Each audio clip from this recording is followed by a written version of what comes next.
As losing control of the global currency system, the United States is grabbing water resources globally and pushing water to be the new currency.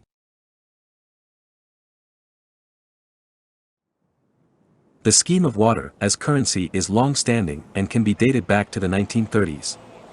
The Dust Bowl of the 1930s is the greatest ecological disaster in U.S. history. It triggered a decade-long series of dust storms. While Texas and the Great Plains faced a water shortage, the rest of the country sank into the Great Depression following the stock market crash of 1929. With a severe disaster, the prices for crops dropped severely due to the depression. Many were forced to leave in search of better farmland. The Dust Bowl gave the U.S. an important lesson about how important the water resource is to the economy. In 1948, the circular flow diagram by Paul Samuelson firstly used water flow to demonstrate cash flow. Shortly after that, the Monetary National Income Analog Computer was created in 1949 by the New Zealand economist Bill Phillips to model the national economic processes of the United Kingdom. It was a bizarre and chaotic assemblage of pipes, valves, tanks. The water represented money, while the various controls represented different variables such as bank rates, taxation, and government spending. Let's compare the MONIAC model with ModFlow model, which is widely used by USGS. Active balance was first pumped to the top as the national income. Portions of the flow were then diverted into other systems of tanks. Taxation was subtracted first, sluicing into a system representing government spending, then savings, imports, and so on. Exports, investments, and government spending rejoined the main falls.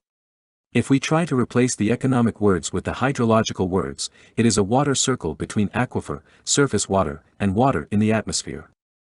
There are also a lot of hidden connections in vocabulary, such as cash flow, cash outlet, stock, money sink, etc., to imply water as currency.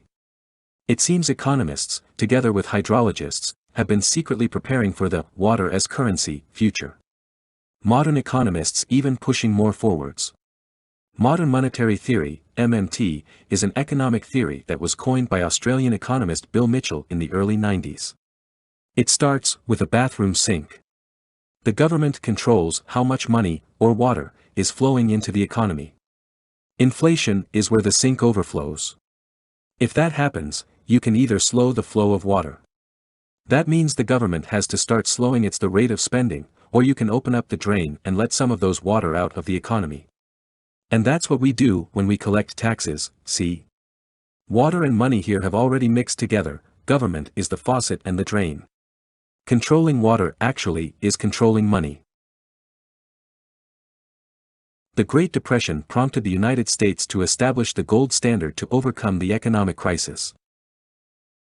However, the global dollar foreign exchange reserves are declining. Under the post-World War II Bretton Woods system, all other currencies were valued in terms of US dollars and were thus indirectly linked to the gold standard. However, after 1974 the system no longer functioned anymore. US government was eager to find a replacement for gold, and that answer is water.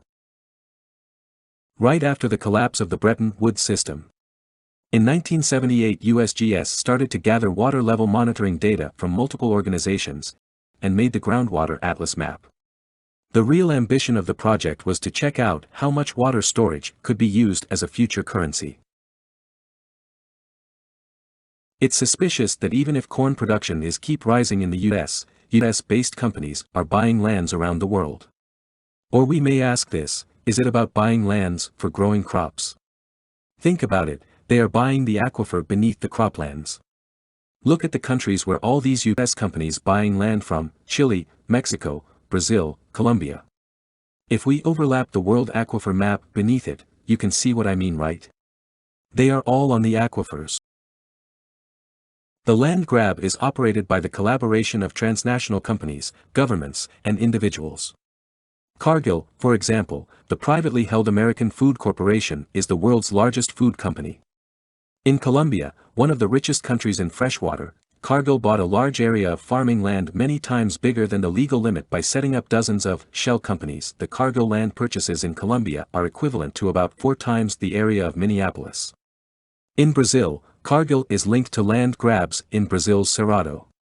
In collaboration with local agricultural producer SLC, U.S. investor TIAA, and other actors are emerging to be part of the deal. More than 1.7 million hectares of Cerrado are controlled by foreign business groups. That represents an area more than 10 times the size of Los Angeles.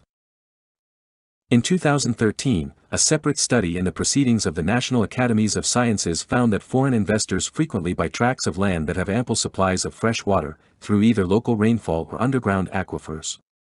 It's already an open secret to link land with water. From Wikipedia's entry on land grabbing. Obtaining water resources is usually critical to land acquisitions, so it has also led to an associated trend of water grabbing. As Fred Pierce wrote in his book The Land Grabber, land grabbing will affect who eats and who does not, who gets richer and who gets poorer, and whether agrarian societies can exist outside corporate control. It is the new battle over who owns the planet.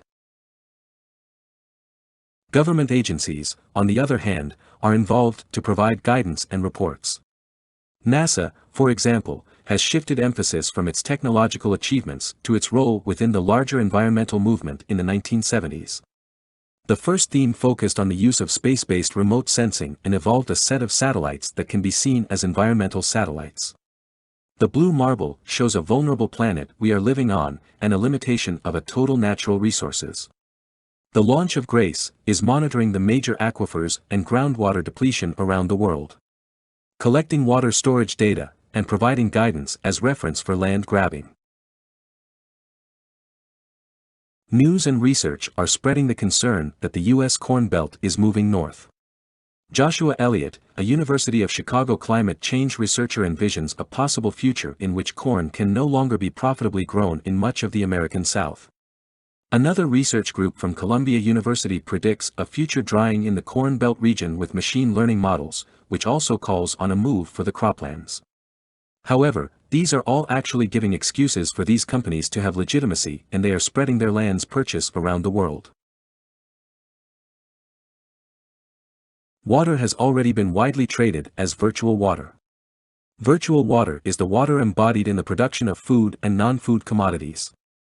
Water is actually invisible, it's hidden all around us. For example, if you take 683 gallons of water, you can grow 6 pounds of hay. While you take this hay to feed a cow, you will only get 1 gallon of milk. It takes 60 liters of water for an apple, while meat takes more. You need 634 gallons to make a hamburger. The clothes you are wearing, the phone you make calls to, and the cars you drive, everything around us all represents a huge amount of water. The United States exported about 70 million metric tons of corn every year. According to the annual report of USDS, top export markets include Mexico, China, South Korea. Considering that it takes approximately 450 liters of water to produce 1 kilo of corn, that is an enormous amount of water. The U.S. is the largest exporter of virtual water, selling water-intensive products around the world. It is making other water-scarce countries dependent on their supply. After the U.S. company buys land globally, the export network of virtual water will expand, consuming the water of the developing countries, and earning money for the United States. The U.S. has started establishing the water trade market. Water, like gold or oil, is now being traded as a commodity by Wall Street.